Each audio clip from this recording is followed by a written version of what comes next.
Thank you. How's everyone doing tonight? Good? Great. Good? Great. Well, what a great surprise. We speak about being one Tennessee, and there's nights like this, we are one Tennessee. And everything we talk about is one single purpose of mind, one common commitment, one unity of purpose. It's everything that we're talking about in our football program. And I've nicknamed Team 118 the Baby Vols because we're going to be the youngest college football team in the country. So our theme is one. We must have one heartbeat.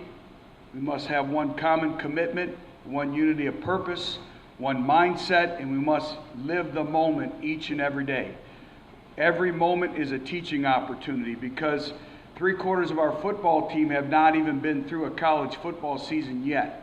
They don't understand the rigors of what it is to be a college student athlete with taking 15 credit hours and playing in front of 102, 455 each and every Saturday. The standard of expectation, the standard of excellence which we speak about. But in very, very fitting fashion of one, I'd like for you to welcome our new head men's basketball coach, Donnie Tyndall. Donnie.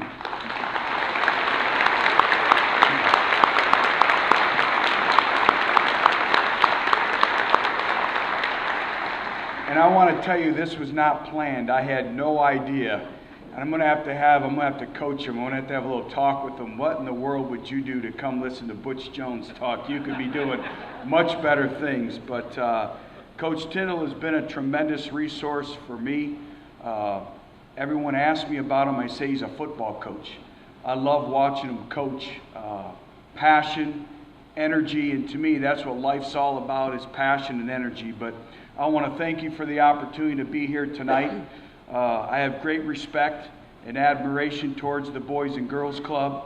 There's so many parallels between coaching, the coaching profession, and the Boys and Girls Club. The definition of coaching is creating change, and that's what we're working to do each and every day, is create change in our communities and within our football program and within Coach Tyndall's basketball program as well. But everything is about a culture.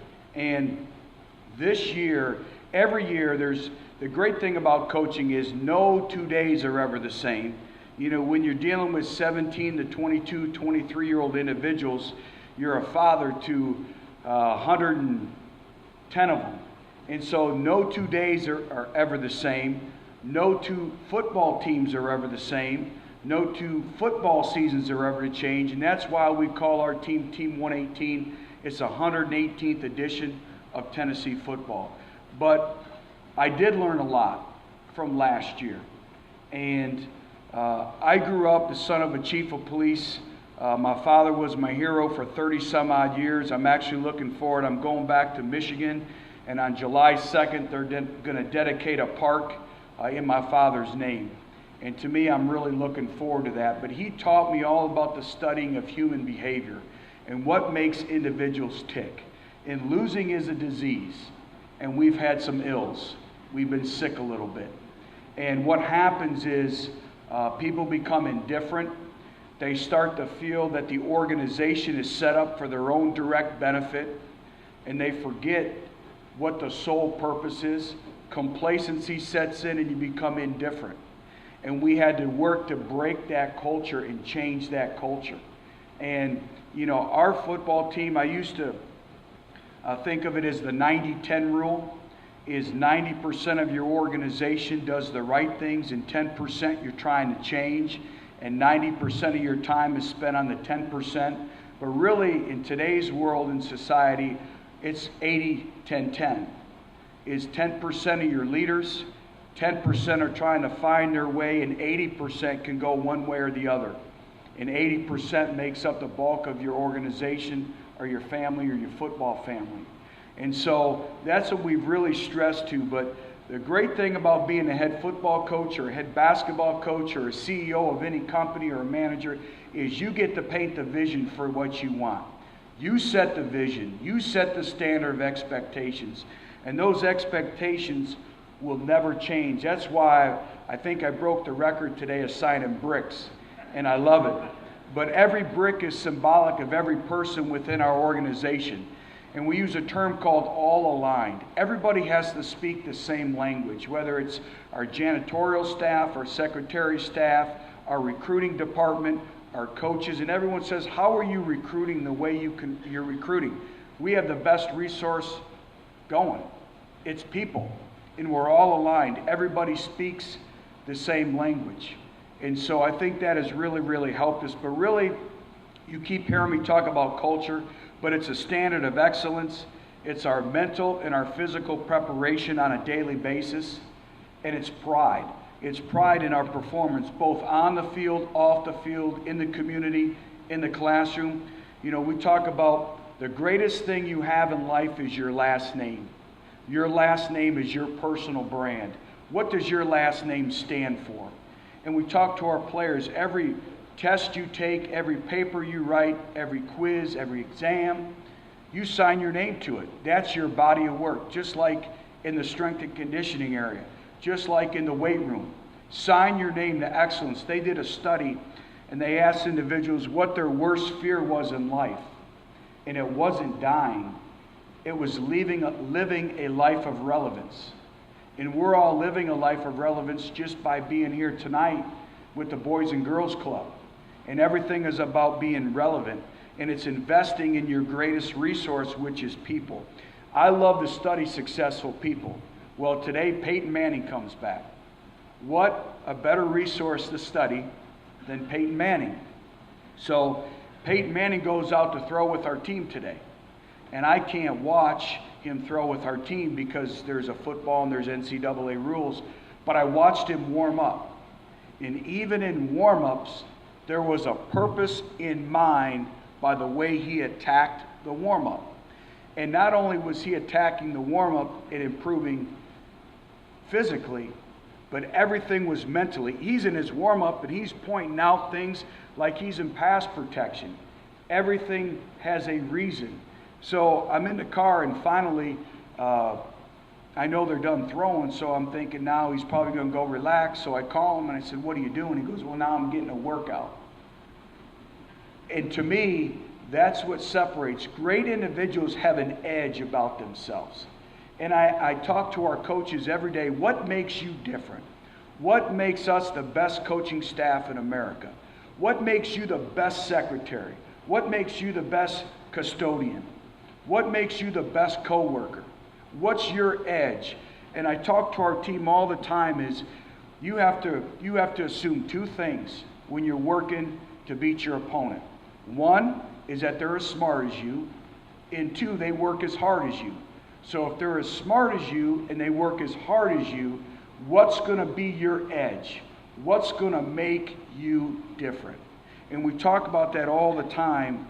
Within our organization, it's really about individuals being committed to the same goals, dreams, and aspirations. It's every individual taking on the responsibility to do their job. Do your job. And it's being committed to the positive energy and attitude it takes to be a consistent performer. We talk about the most used term in America. It's leadership. And the first thing that a lot of people say is, well, they lead by example. They're a leader by example. So I say to them, well, can you define what lead by example is? Well, when you think of an individual that leads by example, what do you think of? They're probably they're at work on time. They do great work. They work exceptionally hard. They keep their mouths shut. They leave when they're supposed to leave. And they do quality work. Would you not say that that's probably a definition of lead by example? Really, that's just doing your job, isn't it? There's no leadership involved in that at all. You're just doing your job. And the definition of leadership is influence. And that's why there's good leaders, and that's why there's bad leaders. But they influence one way, shape, form, or another. And we spend an inordinate amount of time on leadership and really defining what leadership is and putting our players in position to lead. We have a player growth and development program. We've had Adam Pac-Man Jones come in. Unbelievable. Goes and speaks to the NFL rookies every year. Now that's a story. and our players need to hear it. They'll hear from Peyton Manning tomorrow. Eric Berry was in town. These are all things that successful people that have overcome obstacles in their life, that if they can take one thing from another individual, that'll help them.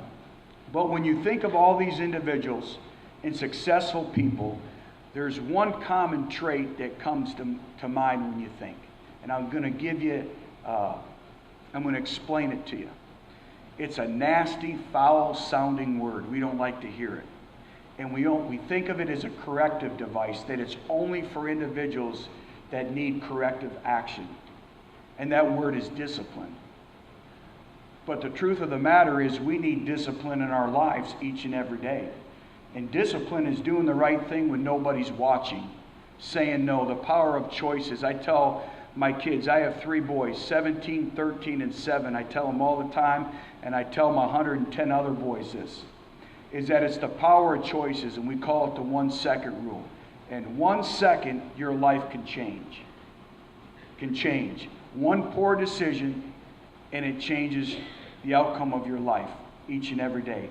And we always talk about the 1 second rule, and we always talk about the discipline that's involved.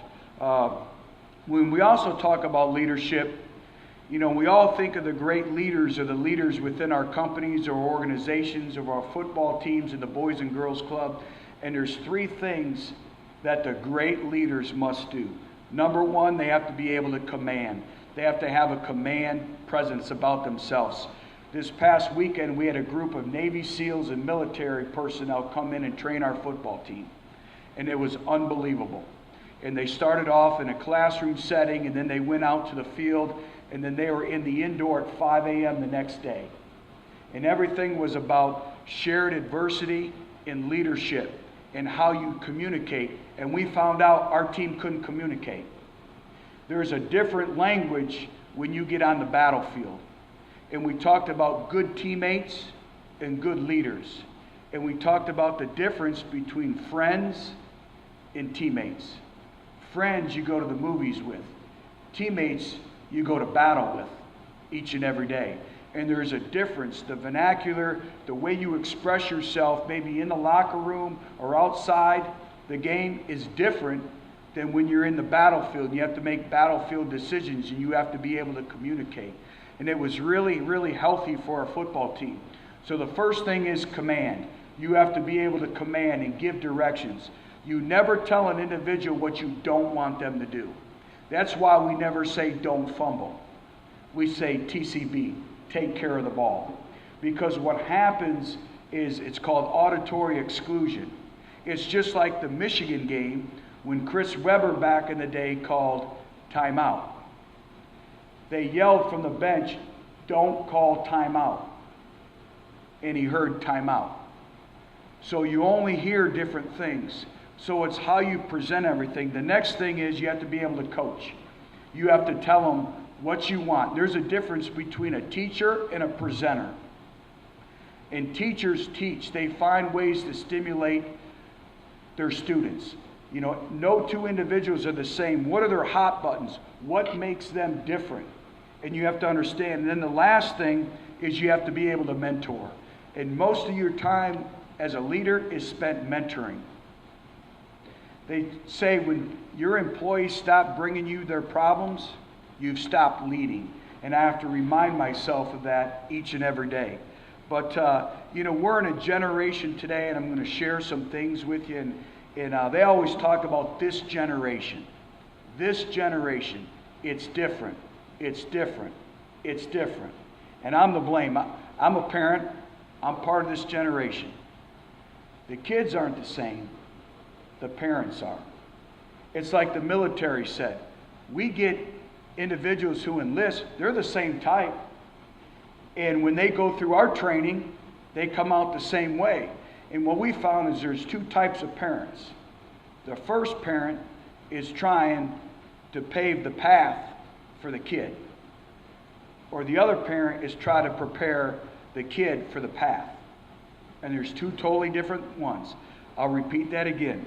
The first one is, it's the parent, the ones that are trying to prepare the path for the kid.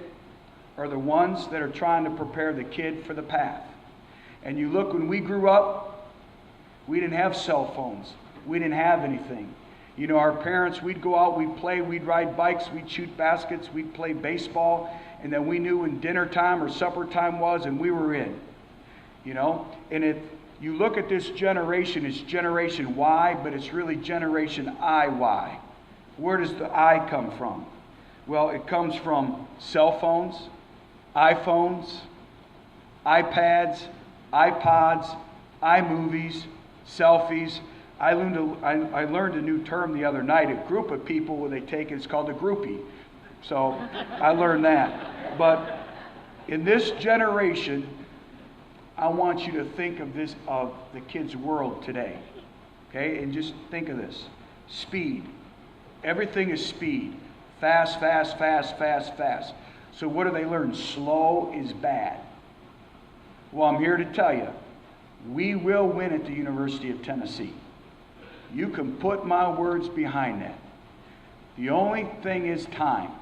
We're going to do it the right way. We're going to build it, because quick fixes only last 1 or 2 years. But if you build that foundation brick by brick, it'll last for a very long time. The next thing is, everything is about convenience.